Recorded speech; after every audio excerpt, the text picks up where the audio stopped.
everyone, welcome back to Schmoedown. We're covering London today, again part 2 of our two-parter. And I'm not alone. I have Ryan here and 50 Cent Complete. How are you guys doing today? Happy to be back. Yeah. Good to have you back as well. And everyone who is joining us live or going to rewatch, you clearly see on a little thumbnail that we were covering that we were continuing our discussion on the Den because we were able to get we reached out to the Den mother herself to see if she'd join us for last week, and then she responded back and we were like, great, we'll have you on today, or at least this week. We were running a bit behind because obviously tech issues, and we've already sent out we've sent out the message to Kate. Hopefully she'll be able to join us so we can get into a great conversation with her. But at the same time, if we're going to be like 40 to 45 minutes in, we hear nothing back, we completely understand. Life goes on, and we're sorry to disappoint all of you out there. We really wanted to put together something great for all of you. Trust me, if my internet was not working, it would have been just these two that you guys would have had on screen with you right now. So, The would have taken over, right, 50? Yeah, why not? The Sweaty Boys. Let's go. It would have been you two continuing your discussion on the Den. But you know what? Last week, if you guys were watching when we went into the Den, we were like going all over the place a little bit, trying to compare the Den of seasons 7 and of right now. And regardless of the standings, though, we do see with the Den that with this upcoming singles tournament, there is going to be a lot riding in there because they have Jessica Sloth, Alonso Duralde, I believe Mark Riley's in it, and Jada Paramo as well. So that's 4 players of the Den that is set up to compete in this tournament. So there is going to be a lot riding on here. And honestly, there were some things. Oh no, Peggy Gubbins, not Jader. Jader's not not Riley. Jader lost Paige, I think. That's right. It was not Mark Riley. I'm sorry. I'm such a Riley fan that I thought he was in there, but I remember it's Peggy, and Peggy comes across as It's understandable. It's all understandable. No. I have to apologize to her. I am so sorry, Peggy. I should never have confused you and Riley together. But even then, seeing what the Den has up against them, I mean, right now, we talked about this last week with the Den. They have already this opportunity to claim the Star Wars Championship with Thomas Harper going up against Andrew DeMolanta. And since with that, whenever that match is going to be announced, I think it's good that we should roll back a little bit on Thomas Harper's journey from being drafted with the Den. Like the second person to be drafted after, first was Sam, then Dungeon, Suspects, and Den. So pretty much the second rookie, like one of these third overall pick in the draft, and the second rookie to be plucked from obscurity. And also at the same time, Thomas Harper, him being one of the Dragon Con rookies who, at the time when it was building up to the draft, all the players and the rookies from Dragon Con were being lauded as people who could beat Alex Damon at the time. Yep. I think all 3 or 4 of them did at one point or another. I think you're right.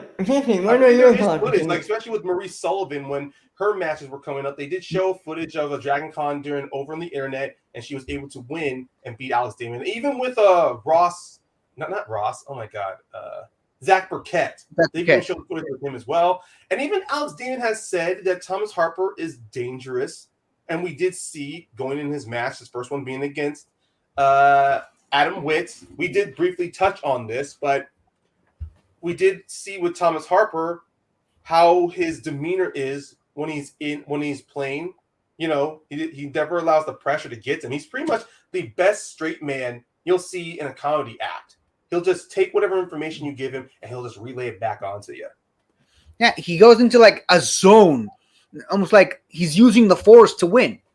He's always facing the camera front. He's never once moving his face, and you almost can't read him because he's so focused on what he's doing. And I love the fact that he's always with his whiteboard, even when he doesn't need to use the whiteboard to answer questions. It shows you how committed he is to the craft of answering trivia questions about Star Wars. I think it's, and not just with the craft as well, but at the same time, he is still a little new to adapting to the Schmoedown style of games. So him having that whiteboard is kind of a way to help him break down his line of thinking to where he doesn't have to worry about, like, let's say in round 2, you're doing a question, what kind of blaster is C-3PO wielding with his head wielded onto one of those B-1 battle droids in Attack of the Clones? Somebody would just be, kind of like what I'm doing with their hands up, trying to run it in their heads. While Harper, on their end, he'll just have that whiteboard on him, and he'll just start writing it out, start trying to break down what kind of blaster that is, and exactly where in a certain scene. I mean, I don't know exactly fully how he's able to get the answer with that whiteboard down, but still, it's one of those examples where sometimes maybe having a whiteboard in round 2 and 3 can help get you out of your head. Yeah, it's an analyst tactic. Analyst tactic. So how far do you guys think Thomas Harper could go in this Star Wars tournament? If he loses to Demolanta? I think there's a strong possibility he might win again. I do as well, honestly. And I'm saying this, I'm a Quirky Mercs guy. I'm the biggest Quirky Mercs fan, but I just don't think Demolanta is going to win this next round. I honestly thought, again, biggest Quirky Mercs fan around, I honestly thought Laura had it when they played.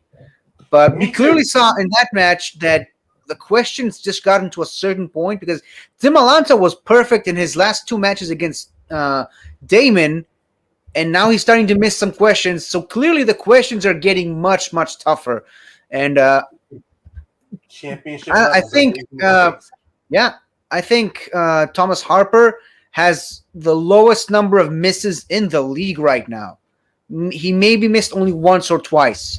So that's the main reason I think he's winning this. Sorry, go ahead. And I agree with you. And that it's also, but at the same time, it just shows you the differences from when he was just playing a regular singles match, and then you get into tournament mode, which he did. He played up against, I believe, Zach Burkett, and then he played against Ace Cabrera, then got to the finals. And he played Eric Whiteley, I think. Jesus, wow. Okay. Zach Burkett was gold leader. Yes, gold leader, yeah. Sorry, that was who I actually originally had win the tournament gold leader, so I was surprised by that upset. Hey, he almost did it. He almost did it. Close. That just shows you the with comparing with Star Wars right now, seeing on these level of questions. Of course, when you had those 2 matches with Demolanta and Damon, the 51-50 the first time, then they did step it up because Damon himself was missing questions because for the longest time, Damon kept asking harder questions, more challenging questions, and he got that. Be careful what you wish for. I forget, guys. Is there a date for that Demolanta and Harper match? Is there a date already for that? It hasn't had a date yet. I think that's one of the matches they're holding close to the chest. But still, Christian did announce that tournament. So I have to believe it's going to be sometime in September we're going to get that match. Yeah, and I believe Christian also announced the 2 brackets. Yeah. If one of them has Harper and one of them has Demolanta. Yeah, right now this is the bracket if Harper loses. Right. Yeah, because if Harper loses, his first match is going to be going up against Joseph Scrimshaw. And he's on the same side of the bracket as Nikki Demolanta and Gold Leader. So let's say if he beats Scrimshaw, he can face either Nikki or Gold Leader for that rematch.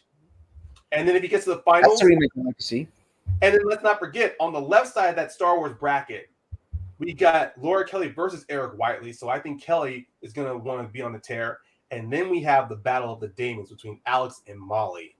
That's the one I can't wait for. Yeah, I'm really looking forward. And of course, if Demolanta wins, the bracket doesn't change much on the left side. All it does is it just changes the upper bracket to. Actually, it does change the bracket a bit because if Harper wins, Scrimshaw will face Nikki Demolanta on the left side of the bracket. Laura will face Gold Leader, and then it'll be Andrew Demolanta going up against Ross from Nowhere, who was picked up by the Den. Which we have not seen Ross from Nowhere play yet on the Schmoedown. We've only seen, if anyone follows the FCL, he's only played 1 match, which was against Matthew. Matthew Reed. Matthew Reed, yes, Matthew Reed, and he was set to play, and Ross was set to play for the first ever Star Wars FCL championship until he got picked up by the Den for free agency. Ooh. So Kate obviously does see a very great Star Wars competitor in Ross, without a doubt.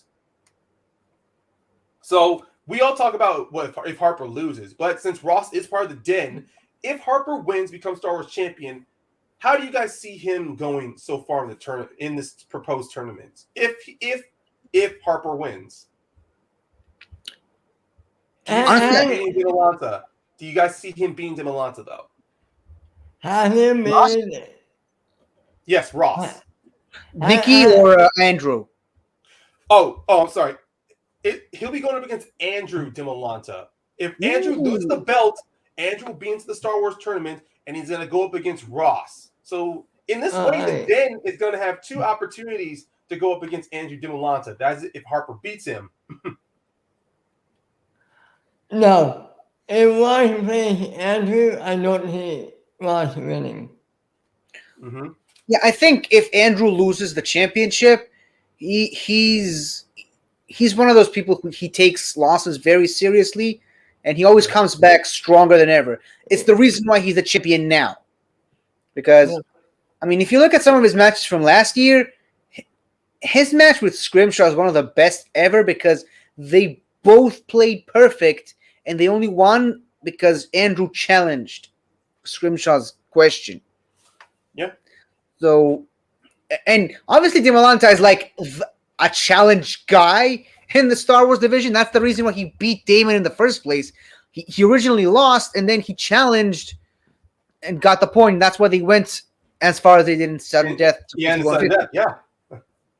So we do see with Demalanta, though, if going up against him. So that's a great point you bring up, 50, because with Harper, for the championship match, him and Kate are going to need to have like a great strategy going in. Both he and Kate will need to have a great smart strategy going. Of course, Harper, being the more knowledgeable Star Wars competitor, he is going to need to keep his ears open for a certain question that just does not seem right. I mean, you're right. He has had some misses for right now, but he's always improving on his misses, though. Yeah. Because when he went up against Ace Cabrera in that match, Ace only missed, Ace missed a question or so, but it was that one question missed that Ace had that cost him against Harper for Harper to win. Yeah.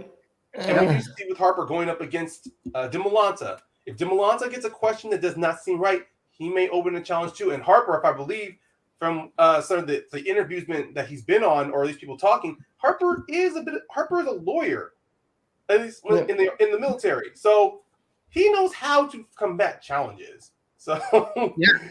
But I don't know. He knows how to combat challenges. I'm not sure how good at he is at proposing challenges on Star Wars, especially because he always goes the extra mile in thinking about the answer.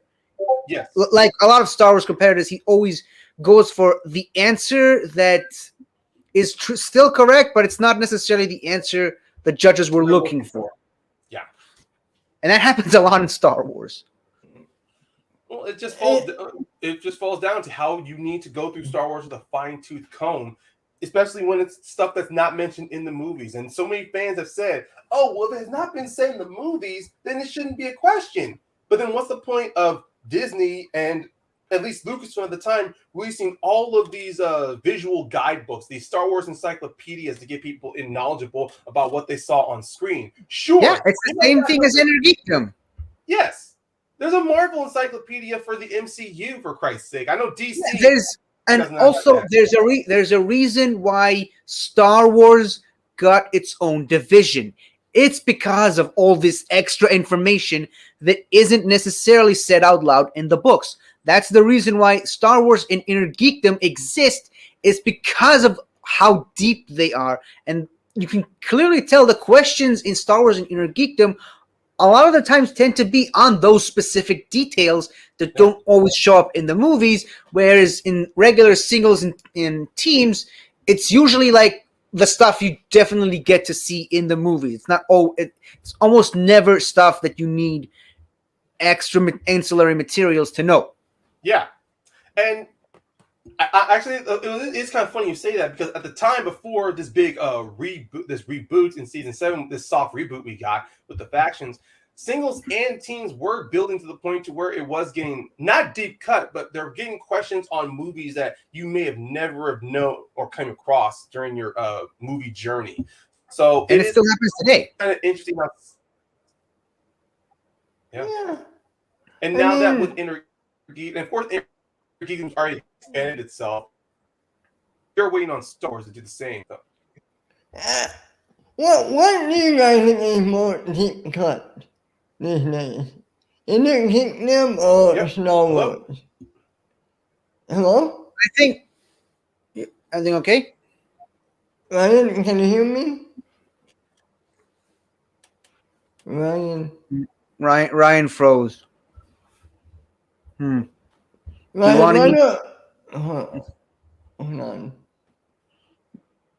Maybe Ryan should just leave and come back. Yeah. That usually fixes things. Yeah, Ryan, why don't you log off and come back? If he can still hear us, could you send him a message? Tell him to leave and come back. Yeah.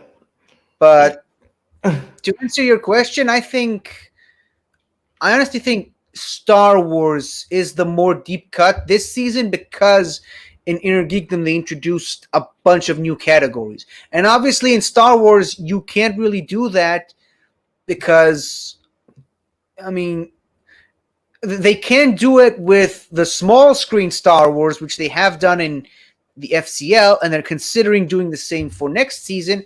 I personally think they should stay away from that because it just opens an entirely new can of worms that I think they'd be wiser to avoid. But for right now, when we don't have new movies coming out because of certain things that happen all over the world and also behind the scenes at Lucasfilm. Oh, there we go. Hey. Fixed. So yeah, I think to answer Ben's question, I don't know if you heard before you got froze, but I think Star Wars is the more deep cut as opposed to Inner Geekdom because Star Wars, they have to go to the smaller details while Inner Geekdom just introduced a bunch of new categories this season. And until Star Wars can have new movies and new places to mine questions from, Star Wars is going to have to stay the most deep cut division in the Schmoedown for now. Well, let me ask you this. Technically, FCL is expanding a little bit because they're bringing that's what I said with small screen Star Wars. I think it's okay to keep it that way now, but I mean next year they're gonna have so much small screen Star Wars content. I don't think they could pull off adding all the TV shows into the Star Wars division in the Schmoedown. Well, let me ask you guys this. If they add all the Star Wars Disney Plus shows, and I'm not talking Clone Wars and Rebels, I'm talking about live action stuff that they're going to get. Will they also add MCU stuff, like WandaVision, Loki? That's the main reason I don't think they should add the small screen stuff, because if they can do that to Star Wars, what's to stop them from, like you said, adding the Disney Plus shows to the MCU, stuff from like I don't know, ancillary stuff, the Harry Potter. What's to stop them from adding Star Trek shows to the Star Trek category in okay. I think one I know best way is here that well everyone's gonna want that, but here's the thing. The MCU is still going to keep rolling its train, especially with the movies that have been released that are coming out so far. We've had Black Widow with MCU. We're going to get Eternals. We're about to get Shang-Chi in a week or so, at least in the States. And even then, they're still going to have more coming up, especially with the Marvel side, too. I mean, especially this. We just had to release the trailer of Spider-Man No Way Home. So already 4 MCU films that's going to be set on the Schmoedown Inner Geekdom Marvel slice next year. And depending on whenever Venom, Let There Be Carnage is there too. But like that. Yeah, because they're not doing MCU and Marvel separately, Venom's going to be there. Yeah, so this season. They've already combated that little query by merging those slices together. Same with DC and so DC. They can add new slices. Yes. Yeah. You can vote. They can. That's why the point of these new categories came in there, or especially if you want to separate with certain heroes, which is why we have a Spider-Man slice, a Batman, a Superman slice. Hell, depending on how many more movies we're gonna get, we may sooner or later get a Thor slice because he's gonna have a 4th movie coming out. Yeah. No, We also have X-Men. yes, the X-Men slice too. Yeah, yes. Apparently, we have X-Men. If you want to get in this match. I'm sorry. I said, yes, we have X-Men. I've been making clear what to get in this match. Oh, yeah. All right, but Is it a reference to a match I haven't watched yet, Ben? Yes. I think we should pull off on that. But with that aside, regarding the Den, at least with the potential they have, because the singles tournament's already kicked off, next, sooner or later, once we get, because going back on the Den with this tournament, Jessica Sloth is going to be going one-on-one against Dan Murrell. And then Peggy Guppins is going up against Adam Collins. Both of these two women have huge obstacles in front of them. And already, if people are going on to the Facebook page, you can already see the majority is going for Collins and Murrell on their respective sides. And looking at their records, how they perform in matches, anyone else would bet that too. But I'm always a big believer that all it takes is one question to change everything. Which is why wherever you guys stand, I'm actually going to put my money on both Peggy and Jessica for this one. Not because we're continuing on the Den, but because I love the idea that last year we had Upset City. I want us to get an Upset City 2 or Upset Town. I want to see Upset City blossom itself into a metropolis. So where almost anything can happen. And also with Jessica Sloth, she has improved in her way as well. In her first match, going up against, I'm trying to remember, it wasn't against. No, she played Frankie Numbers in her second match. Oh, Frankie Alvarez. I don't think Frankie Numbers is playing. Holy crap, man! Jeez. It's one of those days, man. It's one of those days. One of those days. But Yeah, in but her second match against Frankie Alvarez, she did go to sudden death against him. So we did see how she was able to really. Sure, she missed one question. Like she missed one question in sudden death, and it was Frankie's match. Yeah, which is why it wouldn't surprise me if in sudden death it could easily go the other way. Yep. Exactly. Who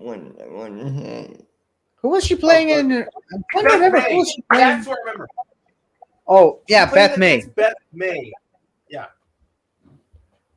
So we ordinarily it would be an upset. How big of an upset would it be if Peggy beats Dan? I'm gonna say this right now. You can hate me if you want, but it's not gonna be as big of an upset as Jessica beating Dan Murrell. I meant Jessica. Did I say Peggy? I know exactly. You said Peggy and Collins. I knew who you meant. Yeah. Okay. I meant Jessica beating Dan. How big of an upset would that be? Huge. There's a reason why we call him the GOAT, because he has been beaten several times, but there's a reason. He's also won the championship in almost every single season he played in. Right. That's true. He's played 5 seasons, won the championship 5 times. There's a reason for that. And even when you look at his losses, not necessarily his wins, just look at his loss record. If you look, some people like to see a loss and there's like, oh, he lost. But when you actually watch the match, just listen. Some of the best matches in the entire Schmoedown are Dan Murrell's losses. I honestly think some of his losses are more memorable than some of his wins. To be honest, because he has only like 6-5 losses on his singles record, and he's lost. Everyone, of course, remembers the big one, his loss to Andrew Guy. He also which again, it's one of the most memorable matches in the history of the Schmoedown. Yeah. Well, I would say him losing the first time against John Roca is more memorable, mostly to me because of the story there. Guy was just more. He came back. He was rusty. it loses its impact and further down the line. It's now just a moment.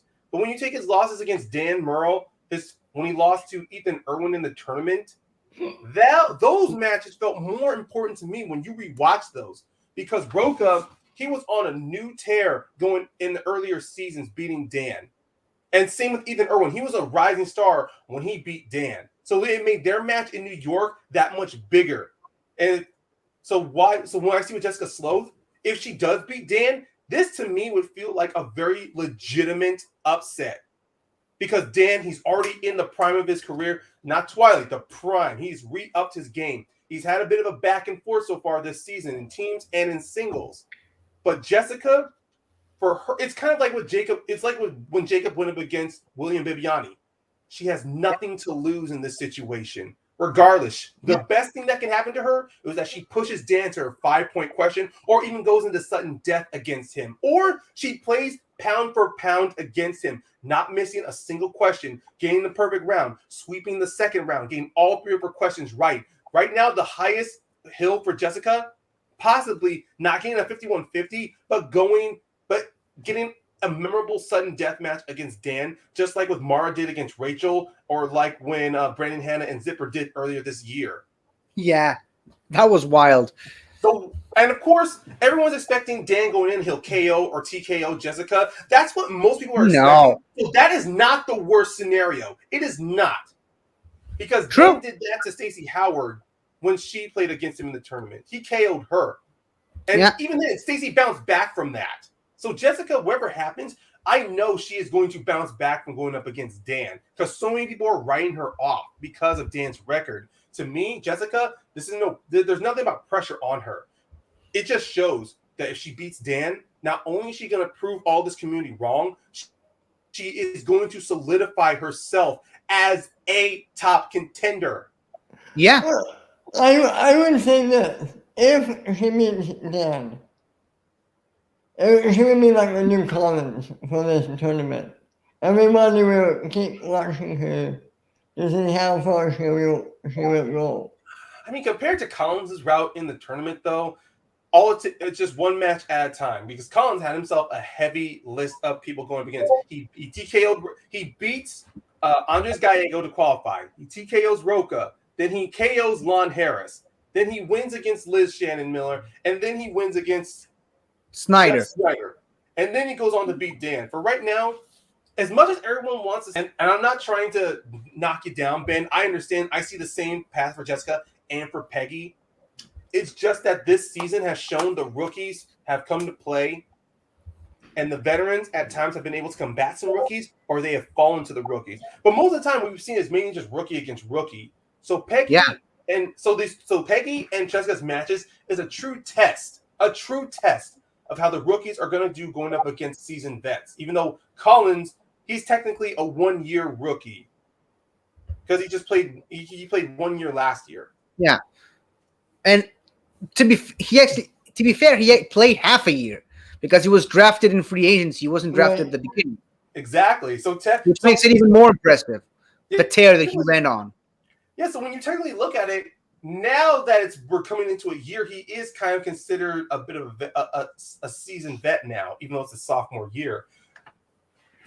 But about Jessica, I can relay the same information to Peggy too. The difference is that Peggy, she had her start of the year, she beats Paige Fabretti, and then she goes in a second match and she beats. No, she lost to the Rager, I think. I thought she had a second match before. Oh no, she was in the she played against the Rager, and she lost. Yeah, sorry, it was she lost. But it was another sudden death though, and she almost won. She almost won, but it was a sudden death at the end. Just like with Jessica, she in her second match goes to sudden death, came very close to winning, but it was just one. And because looking at Rager's performance in sudden death, is more other. We didn't get any of that. Apparently, my internet doesn't like me when I'm trying to build to a point. Yeah, can you write it down next time so we can see it? What I was trying to say was that looking at Peggy's match against Rager for the throwdown and how it got to sudden death, all it took was for Peggy to get maybe, I think, her 3 or 5 pointer, and we would have gotten into if she had gotten her 3-point question, she would have completely won the match. But I believe she missed that. If Leo's in this chat, he'll helpfully remind us what question she was supposed to get in the third round. But even then, we did see in that sudden death, Peggy and Rick, they were going back and forth a couple times. Either both of them knew a question or both of them didn't know it. And it went like that until finally one of them landed on getting the exact right answer. And Peggy's had all this time off since that throwdown match to finally be brought in here. So if anyone is trying to write her off as like, oh, she's had 6 months or no, she's had 4 months off of her last match, you need to remember. What do you think she's been doing this 4 months? I was going to say that, but exactly, 50. What has she been doing this past 4 months? Because Paige herself, when she lost her first match, it took a while before she got another opportunity again to play up against Rachel Silvestrini, and we saw exactly how that turnout was. And then we saw the turnout she had against Jader in the tournament. Yeah. Let me ask you guys a question. How far do you think Paige can go in this tournament? Ooh. I don't remember the bracket. I don't have it in front of my head right now, but I think she's going to go very far. Like, I don't know. There's so many people in this tournament right now that a lot of them I can just say a lot of them could win the entire thing. And it's no longer the Schmoedown has evolved to a point where it's no longer these 3 or 4 people that you can say these guys are the ones that are going to be in the final. No, at this point we've reached a situation where like 40 people out of 50 could win this. Yeah, you can exchange almost anybody in this tournament, almost anyone. And here's Leo. Thank you very much, Leo. Thank you. Yeah, her 3 and her 5. If she had just gotten any one of those, her 3 or her 5, that match would have been hers, and then we would have seen her going up against Frankie Alvarez instead of Rick Rager. Which I don't even know when the heck that match is happening. But go ahead. I wonder if some of these matches, if they'll happen during the live taping in a few weeks. Huh. I am curious about that. Didn't they say that about the live tapings, though, they're not telling you who's going up against who in those live tapings? They're just... But, yeah, I'm just wondering who's going to be in them. Well, it's just a mixture because obviously with Ethan versus Marisol coming up on the 12th, that's going to be a live taping. Whatever 3 matches they have planned out, they're either going to be singles matches or they'll try to do a teams match. You know what? I meant one of those matches. I meant in the name of a Humper match. Ooh. I mean, to have a Star Wars championship match take place in the Scum and Villainy Cantina, there's so much novelty to that. Yeah. I have nothing. I have nothing to back that up, but it makes too much sense not. Well, I think that's the beauty of these Scum and Villainy tapings. They'll give you the big match on their thumbnail, but they won't tell you what else is going to happen there. So who knows? You go there, and then all of a sudden you find out you're going to have Harper versus Demolanta. Big surprise! So anything can happen. Hell, it could be Sold versus Dan Murrow at the Cantina for all we know. Yeah. That would be interesting. That would be very interesting. So, and also regarding, I mean, we did touch a little bit about Peggy, about her chances against Collins, guys, but you guys believe, or do you see her having an opening to defeat Collins as well? Yeah, me and Ben, we had a show with her last year. She did say she had a couple of matches in the fan leagues against Collins. So they already know each other. Apparently they're good friends from those matches. But that just goes to show you she played him a couple of times outside the Schmoedown. She knows what she's going into. Yeah, So she's good going to be memory. hella prepared. Yeah, good memory, 50. I forgot about that show we did last year. I think it's still the longest episode we've ever done. Yeah, probably. Wonder, Because we had 6 people on the camera at the same time. Yeah. Well, hopefully your bandwidth held out on that one. Unlike mine, which like to cut out every 10 to 15 minutes. I think picking Real Tech Collins because this isn't the same Collins from last year, and I hate saying that. There's something missing right now. He had It's that hard. year. I agree. It's hard to capture lightning in a bottle twice, 2 years in a row. Yeah. I honestly think it's Peggy's match to lose in this one. Yeah. It would have been close. Man. Yeah. My money right now is on Peggy. Okay. I'll agree to that. Yeah. To me, it's like a 50-50 shot, but after you seeing that, I think I might give Peggy the slight edge. I mean, if one example we can definitely take from these past matches, not just this week, but from the previous month and the months before, even though you have a seasoned veteran going up against a rookie, once again, it just takes one round that's going to change everything. I mean, let's take a look. Best example, last year, Perry going up against Mike Kalinowski. Everyone believed it was Mike's to win because Perry was gone for too long. But Perry comes in. She's able to maintain a 2-point distance from Mike in round 1. She's able to sweep round 2. And then she's able to just maintain by answering more correct questions in round 3 to beat Mike.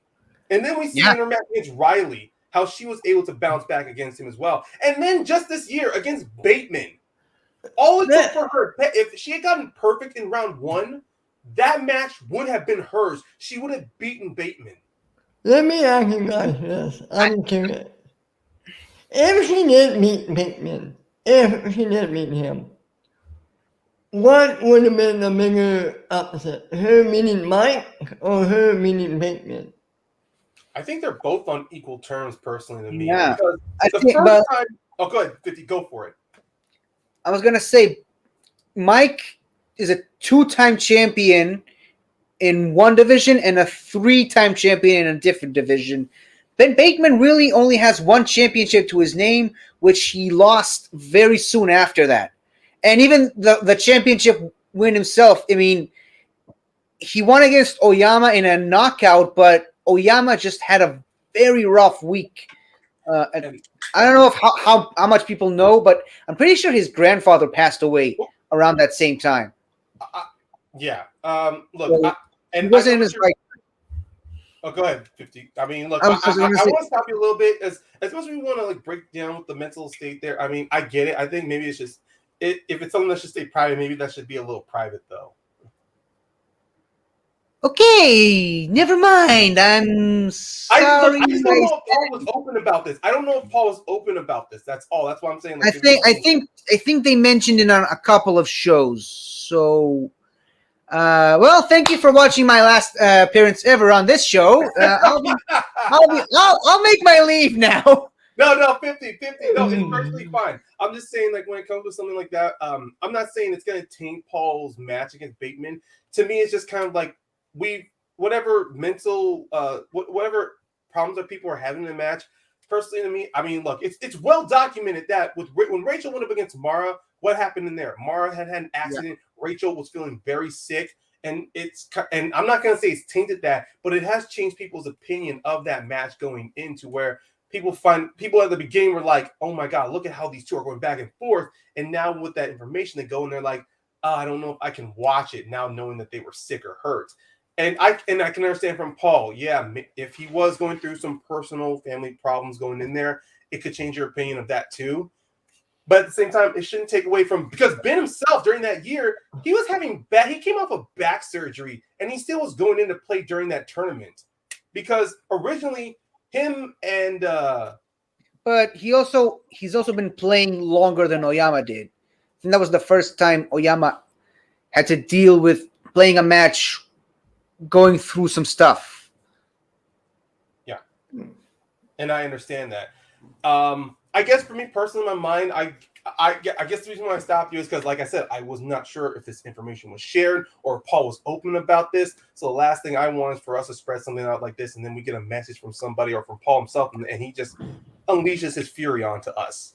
Yeah, but that's one Hey, of the if that happens, just bring them to me, and I'll take the heat. The hate. Sorry, I'll take the heat. It was my fault. I apologize. I misspoke.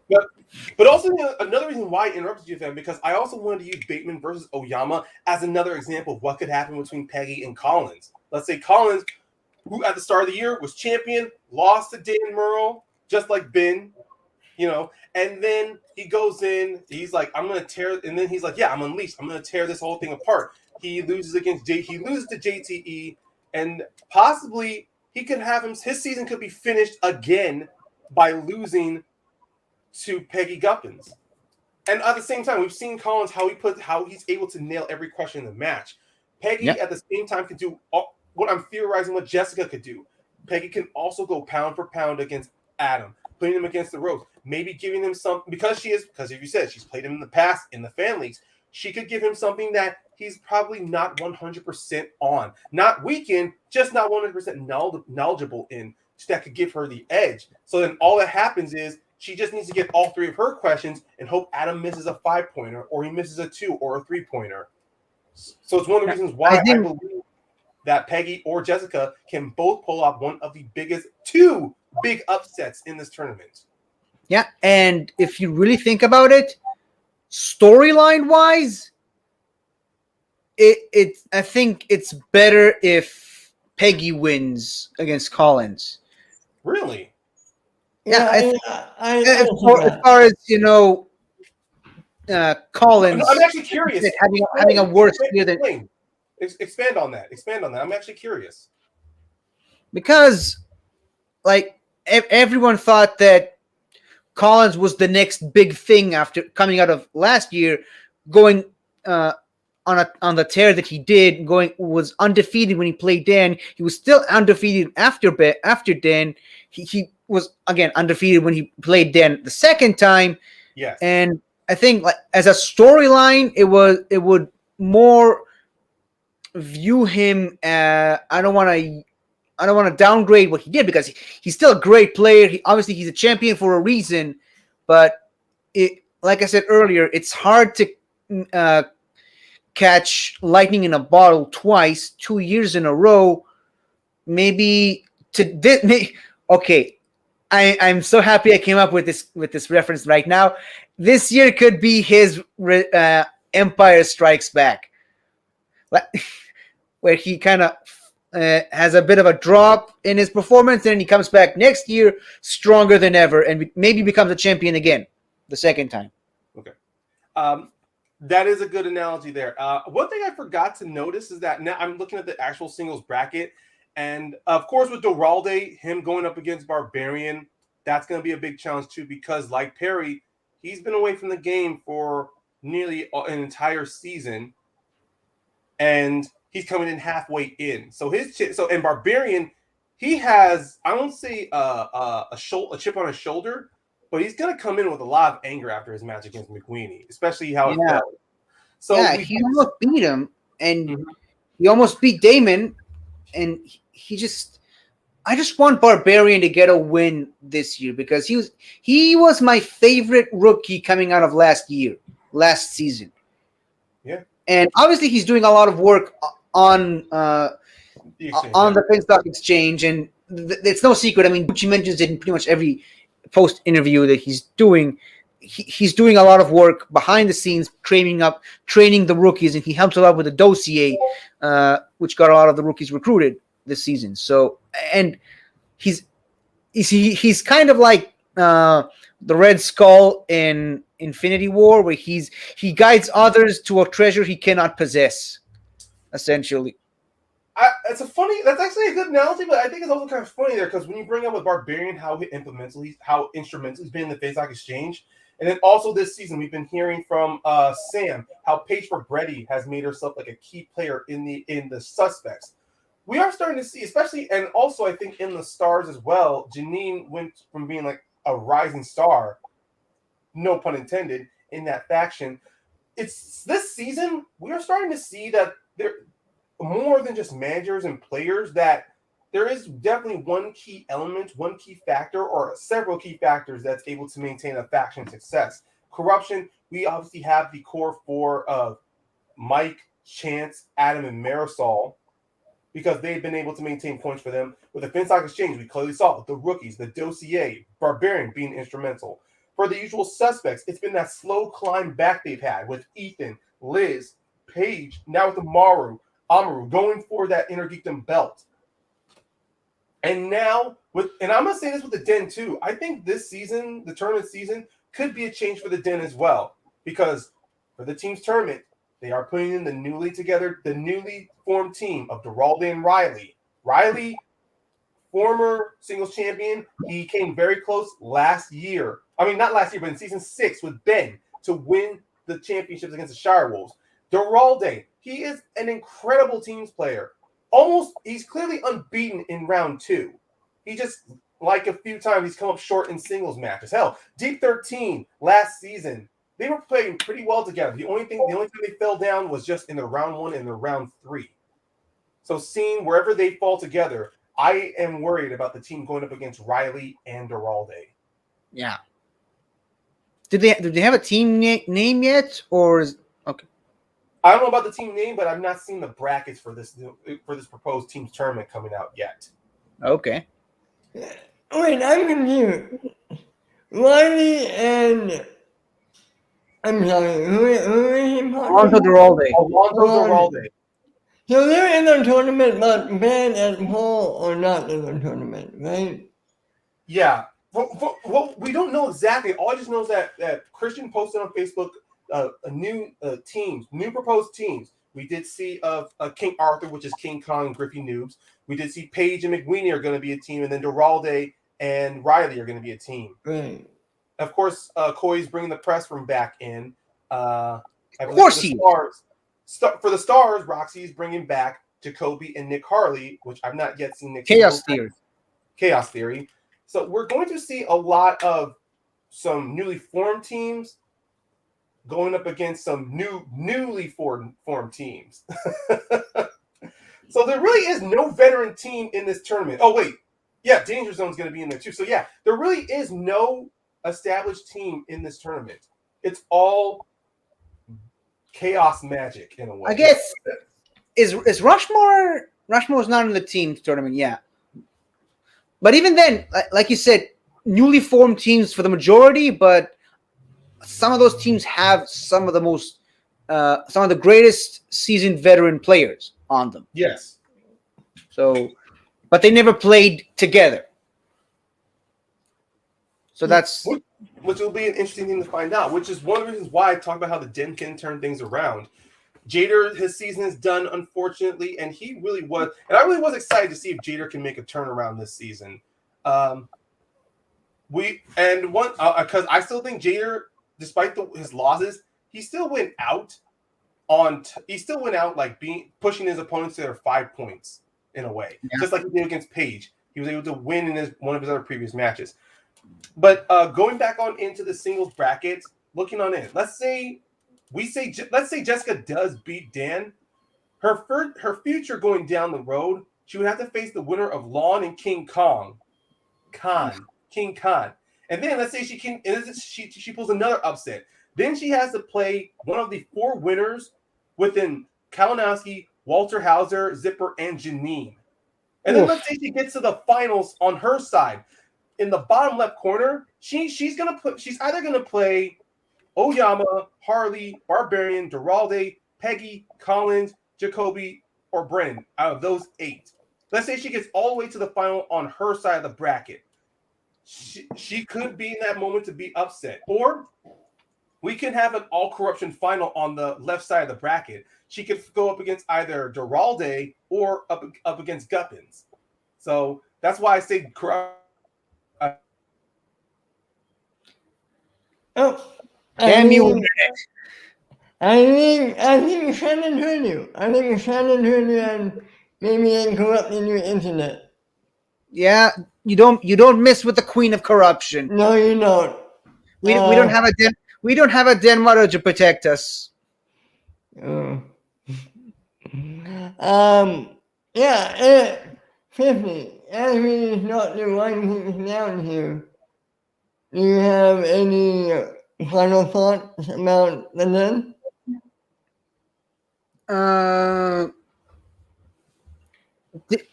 I'll say this: is there a player we didn't get to talk about in this episode or last week? Just to wrap things up, because apparently Ryan's internet doesn't want us to keep talking. Let me see. Let me bring up the roster real quick. Shall I? Give me a second. Should have done this earlier, but what the hell? We're doing it live. We're talking about college, right? Yeah, I think we did. Do you have any? Hold on. Let me just pull out. Where is it? Let me just pull out my thing here. Where is it? Are you back, Ryan? Oh, I'm back. good. You're back. Okay. Yeah. I don't know. Yep, like I said, every 10 to 15 minutes, my bandwidth will just cut itself out. Yeah. It happens. So here's a little artwork that I made for the den. Oh, Is there wow. anyone here? I showed you this, Ben. Yeah. I showed you this months ago. Yeah, you did. Although this is the old version because it still has David Del Rio here. But yeah, is there someone here we haven't? Is Lacey Gillerin still on the den? Yes, she is still a part of the den, and which kind of surprises me too because I was going to touch up on Lacey as well. She got drafted during the whole draft, and she was one of the few rookies. I mean, she's part of the Star Wars News Network, and so I thought she'd be one interesting rookie to see how her journey would go in Star Wars. So it did surprise me when Kate did pick up Ross Arsenal or Ross from nowhere from the FCL. I'm like, doesn't she already have a Star Wars player? Because now she's overloaded herself on Star Wars. Yeah, she's got 3 of them. Yeah, and the Mercs also have 3 Inner Geekdom players. Didn't quite help them much there. And see, I understand the strategy of having more than one Star Wars player because here's where I think because you can always have a backup just in case someone can't commit to scheduling wise, Right. which kind of gives me the reason why she got Ross, because maybe something in Lacey's schedule was preventing her from getting more time for Schmoedown matches. But go ahead, 50. I was gonna say I think this is where the Finstock Exchange really shot themselves in the foot because they only have 1 Star Wars player. That's true. So assuming Gold Leader would have won against Thomas Harper and would have beaten Dimalanta to become the champion, they wouldn't have anyone to put in this tournament. So that's why I agree with the strategy of having more than 1 Star Wars player. But at the same time, you don't want to overload your team. Like, yeah, that's what I was going to say. You don't want to have too many players play in one division, and you don't want. Although I love the concept, you don't want too many players that play in multiple divisions at the same time. Well, look who's in the chat. Hey, Peggy. Hey, Peggy. Yeah. Hi, Peggy. Yeah. We did touch on this last week when we did talk about in our first discussion of the den. Preston, who many like myself, I was amongst a few who believe Preston Paul was going to definitely turn his luck around, reteaming himself back up with Kate.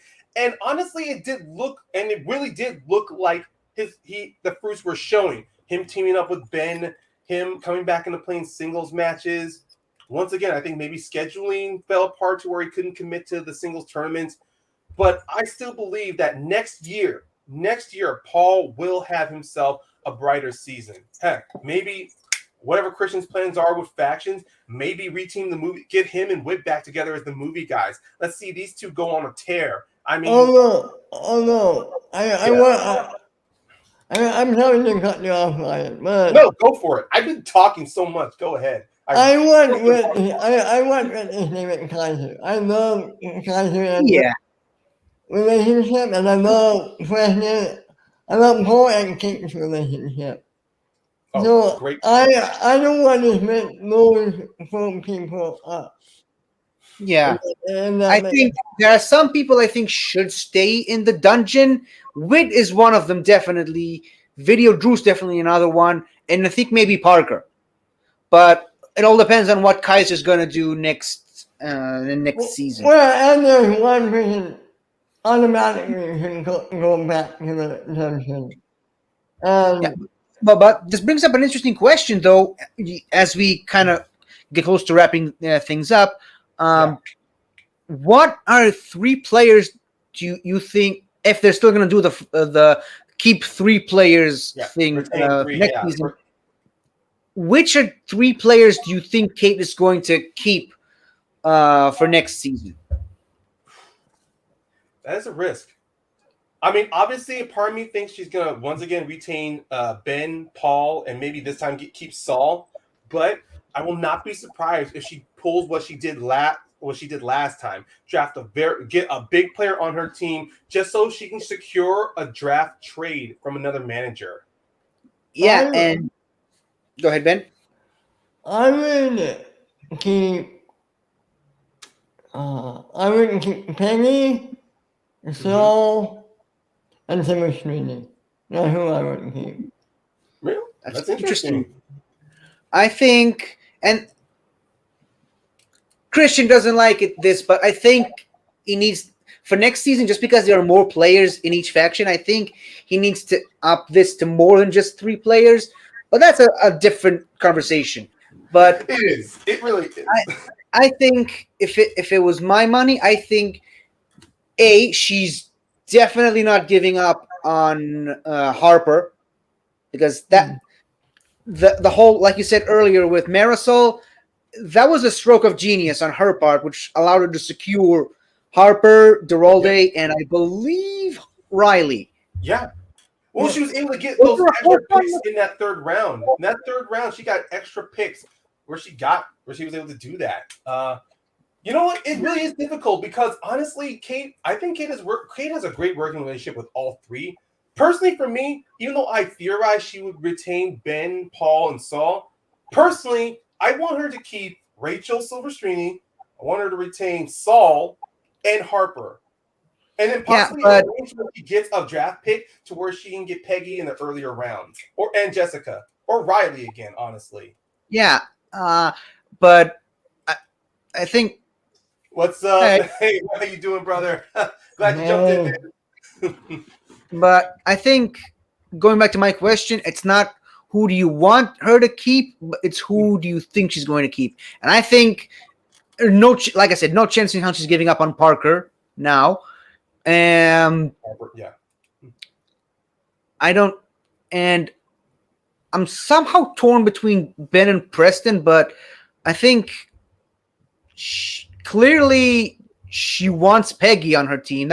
That's and even Winston said as much. That was the one he wanted to have on his team, and just Kate just came in and stole her from him.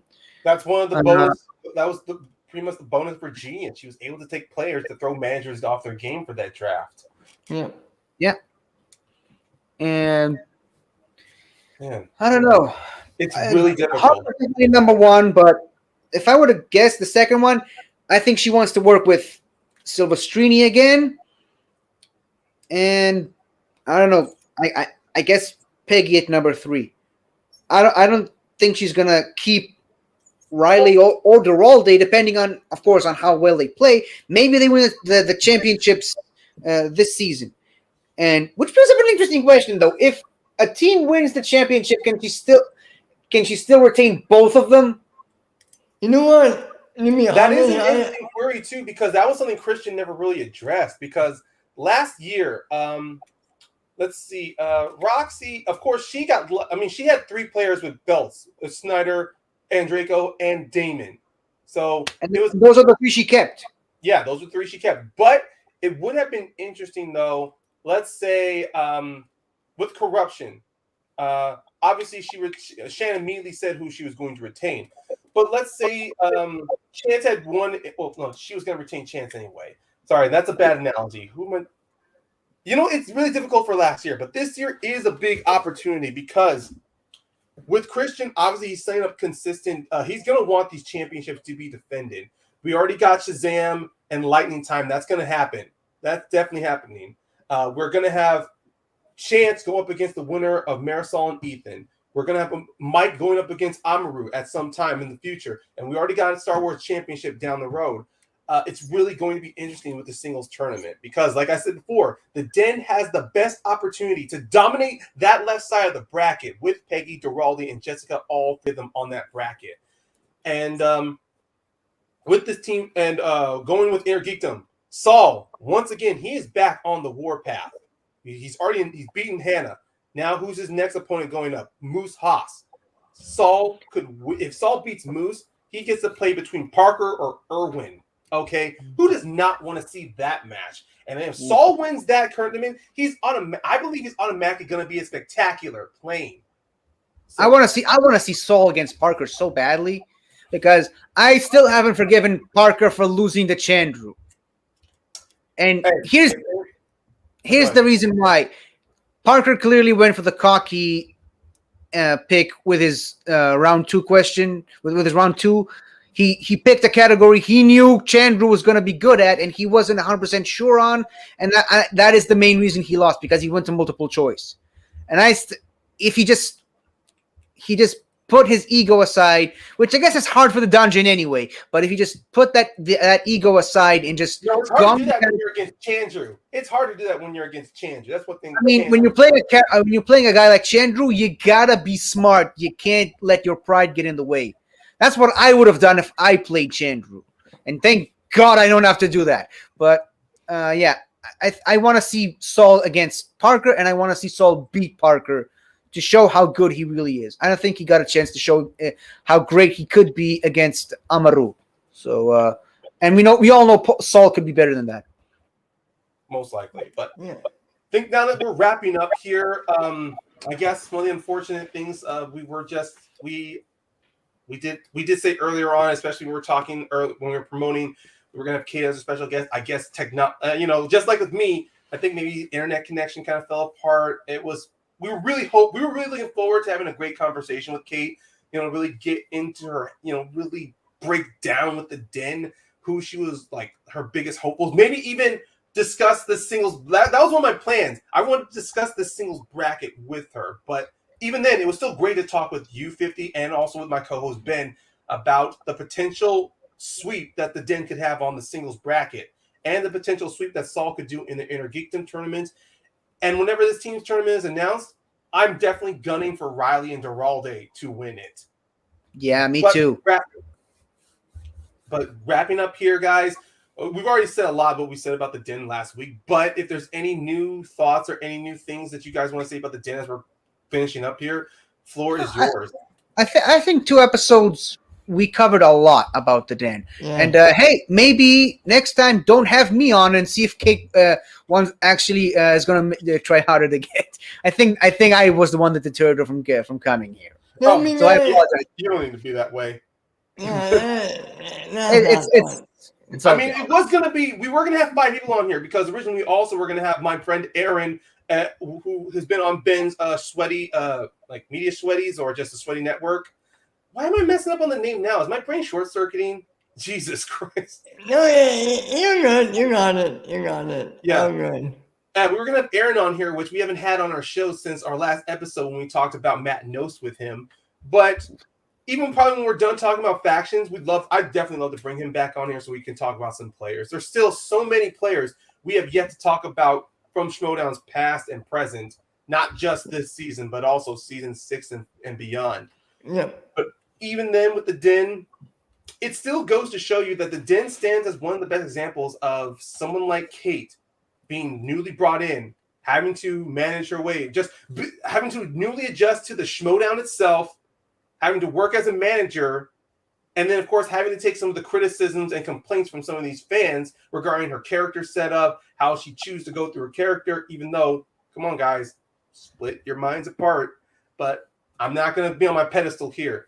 Kate took all that stuff in stride. She became one of my favorite entertaining characters from the digital era last year. and then her revamping of her character, becoming more savvy and more smart. We saw what that did, and it's working out for her. Exactly. Regardless, wherever the den is in the standings, Kate made smart picks to get her den to be taken seriously. Yep. 100%. And I can't wait to see what she does in the future. So having said all that, wrap up. Fifi, where could everyone find you? You can find me on my channel, 50 Shades of Geek. You can also find me occasionally on Twitch, 50 Shades O Geek without the F. I do a lot of Harry Potter, Lego Harry Potter games in preparation for a Harry Potter trivia match that I have coming up sometime later this year on the Outlaw Nation League, which is John Roca's Patreon. You can also find me with the wonderful Mr. Ben Rayner on Get Sweaty a couple of hours ago. We counted down the top 5 pets from movies and TV shows. And you can also sign up you can also look me up on Patreon, patreon.com/Pokemon Star, Cross, and Crescent, where I'm designing a Pokemon game based on Israel, which is where I live. And here is a quick example of a Pokemon that you can see artwork for early if you sign up to the Patreon. Nice. And Ryan, what about you, my man? Where can everyone find you? Well, I mean, if people, of course, on the Schmoes of the North Network. Yesterday, Ben and myself, we broke down the Battlefield pay-per-view between JTE and Chance Ellison, which was one I got to see live at the Skill and Villainy taping. And then you're going to also see us again tomorrow for the Sunday show of Schmoes of a Schmoedown Night in Canada, as we're going to break down the 4 matches that we had gotten this past week, from Lightning Time all the way to Lightning Time versus Final Exam to the Inner Geekdom Championship. So that's going to be a long show as well. And then also, I never really like to. I never promote these, or I'm not good at promoting these. But kind of like some of the other players in the Schmoedown, I too play in the fan leagues as well. And so, if you guys just want to go online, check out the multiple fan leagues out there: Full Metal, Multiplex, TMG, Jack of All Trivia. I played in matches on all 4 of those, including Open Night Trivia as well, Open Night Trivia League. So I like 5 separate places I played in the fan leagues. Just type in my name and you'll find my face on one of those matches. Check out, see how well I am. You can comment if I suck or if I need improvement. But just go right on ahead. I'm actually proud of those matches, win or loss. I don't know. Hopefully, maybe it'll be enough on my record to where I will, next time a Christian holds an open audition, I'll try to see if I can get into the FCL or the Schmoedown itself. Either way, I'm proud of those matches, win or lose. And then also, I have a wrestling podcast with my buddy James Schmo, who is currently an first-class league competitor. The sinister James Schmo has been on a break, but we're going to get that back up and rolling mostly around September. So keep an eye on lookout. Just go on to your podcast feeds and look for Wrestle, Ramblings, and Rages podcast. I believe it's on Apple, Podbean, Spotify, just to name a few. We're going to get that back up and running by September, so check it out. Nice. And you guys can find me. I'm basically all over this channel. Every Saturday, Get Ready, I'm out to Schmoedown. Every Tuesday, I'm Shooting the Breeze. Every Monday, I'm recapping the past Agenda 50 here. And we're doing all the seasons of Doctor Who. And Schmoedown in Canada, even though neither of us are Canadian, we're still doing it for the time being. And I think that's it for now, yeah. So until next week, we'll see you on the mountain. Until then, this is Ben and everyone. Have a good week, everyone. Have a good week.